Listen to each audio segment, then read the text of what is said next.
Hello students, welcome to my YouTube channel Grow Classes. मैं आज आपको इस वीडियो में आपके क्लास 11th की बायोलॉजी का यूनिट 3 नंबर, जो कि उसका जो पहला चैप्टर है, लेसन फर्स्ट है, द सेल, जिसको हम यूनिट ऑफ लाइफ बोलते हैं।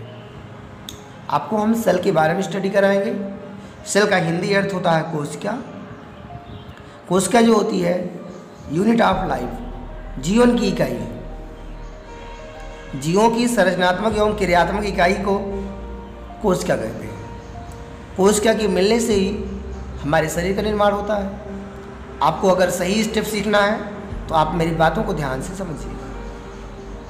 कोशिकाओं के मिलने से ऊतक बनता है और ऊतक के मिलने से अंग बनता है और अंगों के मिलने से अंगतंत्र बनता है और अंगतंत्र के मिलने से एक नई शरीर का निर्माण होता है, एक न्यू बॉडी तैयार होती है।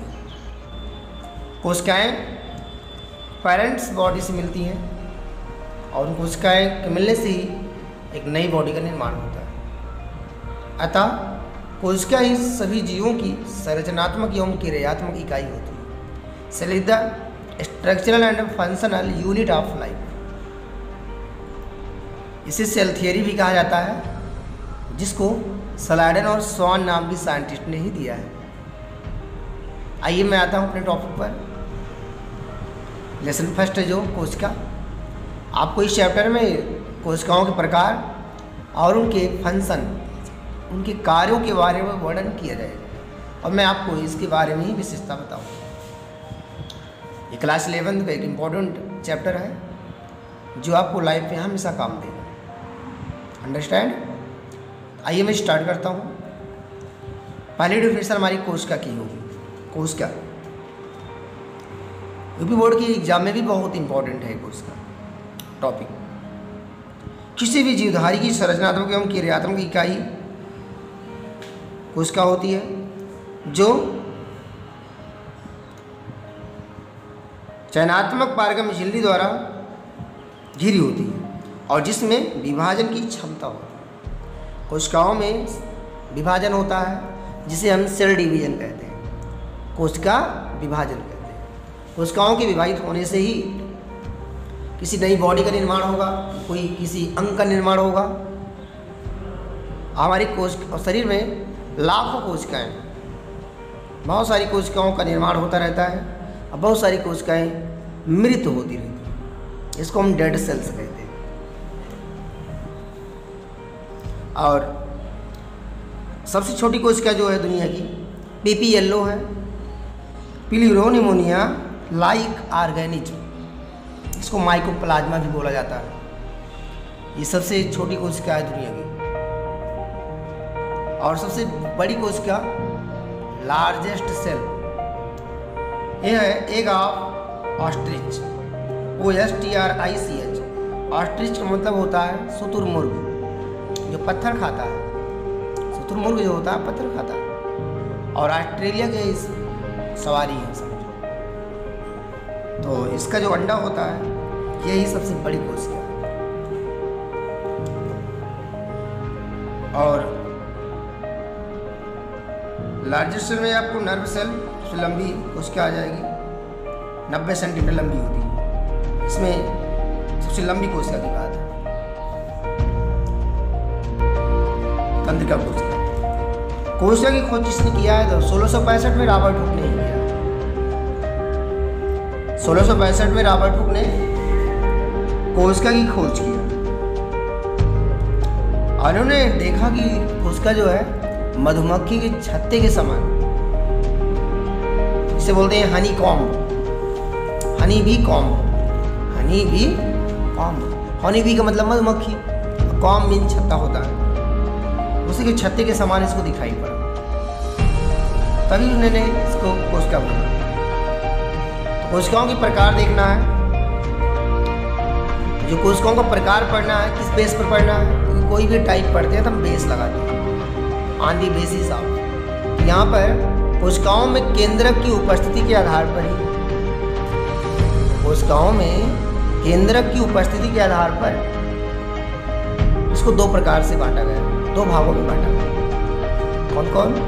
फर्स्ट हो जाएगा प्रोकैरियोटिक सेल, इसे बोलते हैं प्रोकैरियोटिक कोशिका। एंड सेकंड इज यूकैरियोटिक कोशिका, यूकैरियोटिक सेल जिसको बोला जाता है। तो cell is are following two types, first is the prokaryotic cell and second is the eukaryotic cell. तो प्रोकैरियोटिक कोशिका का मतलब क्या होता है, आप अच्छे से और शॉर्टकट में समझने की कोशिश कीजिए। ऐसी कोशिका जिसमें केंद्रक अल्प विकसित हो, जिसमें केंद्रक अल्प विकसित हो, उसे ही प्रोकैरियोटिक कोशिका कहते हैं। और ऐसी कोशिका जिसमें केंद्रक पूर्ण विकसित होता है, उसे हम लोग यूकैरियोटिक कोशिका कहते हैं। प्रोकैरियोटिक कोशिका का मतलब होता है इसमें प्रोकैरियन टाइप का न्यूक्लियस पाया जाता है, प्रोकैरियन टाइप का न्यूक्लियस पाया जाता है। न्यूक्लियस का मतलब केंद्रक। प्रोकैरियन मीन्स होता है प्रिमिटिव, प्रिमिटिव मीन्स प्राचीन, और प्राचीन मीन्स पुराना या ओल्ड, पुराना या ओल्ड। तो पुराने टाइप कोशिका में कोशिकाओं में अगर पुराना केंद्रक पाया जाए तो अल्प विकसित होगा, और उसे ही प्रोकैरियोटिक कोशिका कहा जाता है। इसमें सभी कोशिकांग भी अनुपस्थित होते हैं लगभग, और 78 टाइप का इसमें राइबोसोम पाया जाता है। एग्जाम्पल दिया जा रहा है जैसे नीलहरे शैवाल और जीवाणु कोशिका। नीलहरे शैवाल और जीवाणु कोशिका जो होती है प्रोकैरियोटिक कोशिका का ही मुख्य उदाहरण है, इसमें प्रोकैरियोटिक कोशिका ही पाई जाती है। ओके, ये बहुत ही इम्पोर्टेंट और ज़रूरी टॉपिक है जो आपके बोर्ड एग्जाम में बहुत पूछा जाता है। तो आइए चले हम आपको आगे बताते हैं। तो उसी प्रकार से जो यूकैरियोटिक कोशिकाएं होती हैं, इसमें केंद्रक कला पाया जाता है। इसमें केंद्रक जो होता है पूर्ण विकसित होता है। इसमें अधिकांश गुणसूत्र पाए जाते हैं, और इसमें डीएनए का बना हुआ गुणसूत्र होता है। और इसमें हिस्टोन प्रोटीन, डीएनए की जो बाउंड्री होती है उसमें हिस्टोन प्रोटीन पाया जाता है। इसमें कोशिकांग सभी पूर्ण विकसित और अच्छे से उपस्थित होते हैं, और इसमें 70S के बजाय 80S टाइप का राइबोसोम पाया जाता है। वैसे तो नीलहरे शैवाल और जीवाणु कोशिका को छोड़कर जितने भी कोशिकाएं लगभग हैं सभी यूकैरियोटिक कोशिकाएं होती हैं। सभी जीवों में लगभग यूकैरियोटिक कोशिकाएं ही पाई जाती हैं। तो आगे जो है आपको हम बताने चल रहे हैं उदाहरण में कि जो पूर्ण विकसित जितने भी जीव जंतु हैं सब में यूकैरियोटिक कोशिका ही पाया जाता है। बस केवल जीवाणु कोशिका को और नीलहरे शैवाल को ही आप लेफ्ट कर सकते हैं।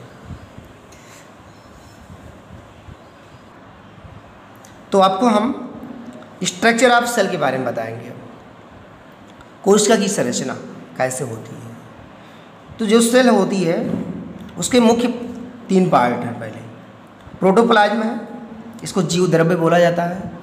उसके बाद वैक्यूल्स है, वैक्यूल्स का मतलब होता है रिक्तिका, और उसके बाद सेल वॉल है, कोशिका भित्ति जो बाहर की बाउंड्री होती है। ठीक है, तो जो प्रोटोप्लाज्म होता है उसके तो 2 पार्ट हो जाएंगे, साइटोप्लाज्म और न्यूक्लियस। जो साइटोप्लाज्म है इसको बोलते हैं कोशिका द्रव्य। कोशिका के अंदर जितने भी मटेरियल है सब साइटोप्लाज्म कहलाएगा, और बीच में न्यूक्लियस होता है। न्यूक्लियस को छोड़कर, न्यूक्लियस और सेल वॉल को छोड़कर जितने भी अंदर में है सब साइटोप्लाज्म है, कोशिका द्रव्य। तो इस न्यूक्लियस में देखो क्या क्या होता है। नॉन लिविंग भी होता है सब्सटेंस, और न्यूक्लियर मेम्ब्रेन होती है, इसमें बाउंड्री जो होती है, न्यूक्लियर प्लाज्म हो जाएगा और न्यूक्लियोलस हो जाएगा। तो आगे अब देखेंगे हम नॉन लिविंग में कौन कौन होता है न्यूक्लियस के अंदर। तो हो जाएगा बहुत सारे सब्सटेंस यहाँ पर, जिसको हम बोलते हैं सिक्रेटरी, और उसके बाद एक्सक्रेटरी हो जाएगा सब्सटेंस, और स्टोरेज सब्सटेंस जो ग्लूकोज को स्टोर करता है। और यहाँ पर आपको देखना है कि जो लिविंग सब्सटेंस है वो कौन कौन से हैं जो कि साइटोप्लाज्म में पाए जाते हैं। साइटोप्लाज्म में प्लास्टिड है, लवक जिसे बोलते हैं लवक, और माइटोकॉन्ड्रिया जिसको पावर हाउस बोला जाता है कोशिका का। राइबोसोम बहुत इंपॉर्टेंट कोशिकांग है, चाहे सेल ऑर्गेनेल बोलो इनको, चाहे बोल दीजिए कोशिकांग। राइबोसोम का मुख्य काम होता है प्रोटीन का निर्माण करना हमारी बॉडी में। Ribosome help in the protein synthesis process and mitochondria is the power house of our cell. The energy is stored in the form of ATP. Energy जो होती है माइटोकॉन्ड्रिया में एटीपी के रूप में स्टोर होती है। एटीपी का पूरा नाम जो होता है एडिनोसिन ट्राइफॉस्फेट होता है। तो नेक्स्ट आपको एंडोप्लाज्मिक रेटिकुलम है, इसको ER से हम नोट कर सकते हैं, ER। और लाइसोसोम है जो कि ये हमारे शरीर में आने वाली जीवाणु विषाणु को डेथ कर देता है और हमारी बॉडी की सुरक्षा करता है। सेंट्रोसोम जो होता है हमारी बॉडी में पाया जाता है, ये लगभग जंतु कोशिका का एक मुख्य लक्षण है जो भोजन के पाचन में थोड़ा बहुत हेल्प करता है। तो मैं आपको सेल के स्ट्रक्चर के बारे में बताया कि सेल के भीतर जो पार्ट होते हैं वो कैसे होते हैं, कितने होते हैं, इनको बताया गया। अब इसका जो फिगर है मैं आगे मैं आपको बताऊंगा। तो आपका ये फिगर है सेल का है, जिसमें आपको प्लाज्मोडेस्मा दिखाया गया है जहाँ पर कोशिकाएं बाहर से जुड़ी रहती हैं, इनसे पदार्थों का आवागमन रहता है। यहाँ गाल की बॉडी दिखाई जा रही है जो कि न्यूक्लियस के आगे पीछे लगे रहते हैं, और ये न्यूक्लियस है, केंद्रक है। और ये माइटोकॉन्ड्रिया का फिगर लगा हुआ है, बना है, जो पावर हाउस हमारी कोशिका का होता है। और जो बड़ी बड़ी यहाँ पर आपको रिक्तिकाएँ दिखाई जा रही है वैक्यूल्स है। और न्यूक्लियस से लगा हुआ जो एंडोप्लाज्मिक रेटिकुलम होता है, इसे अंतः प्रद्रवी जालिका बोलते हैं हिंदी में। उसके बाद यहाँ पर वैक्यूल्स भी है, और हमारे इस न्यूक्लियस के भीतर क्रोमैटिन थ्रेड है और न्यूक्लियोलस भी है, DNA भी अंदर में है, और DNA से ही क्रोमैटिन थ्रेड रहता है बना। जो क्रोमैटिन थ्रेड है उसको ही हम लोग DNA बोलेंगे, इसी पर DNA मिलता है। और इस पूरे पार्ट को हम बोलते हैं, यहाँ से लेकर यहाँ के बीच न्यूक्लियस है, और ये जो प्लाज्मा मेम्ब्रेन होता है, यहाँ से इनके बीच जो भी पार्ट है सब, ये सब क्या है, साइटोप्लाज्म होता है पूरा। साइटोप्लाज्म में ही कोशिकांग उपस्थित होते हैं, तो इसको साइटोप्लाज्म नाम दिया गया है। बाहर एकदम जो है सेल वाल है, इसको कोशिका भित्ति नाम दिया जाता है। उसके बाद फिर सेल मेम्ब्रेन होती है, कोशिका आवरण।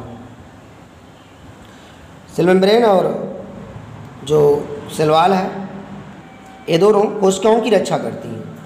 बाहर से कोई भी आघात आता है तो उनकी रक्षा करती हैं, किसी प्रकार की चोट से उनको बचाती हैं।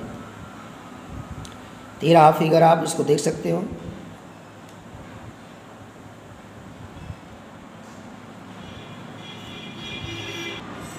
स्टूडेंट्स, यदि आपको मेरा वीडियो पसंद आया हो, आप इसे लाइक, कमेंट, शेयर और हमारे चैनल को सब्सक्राइब ना किए हो तो ज़रूर कर लीजिएगा, क्योंकि एक वीडियो बनाने में बहुत मेहनत लगती है।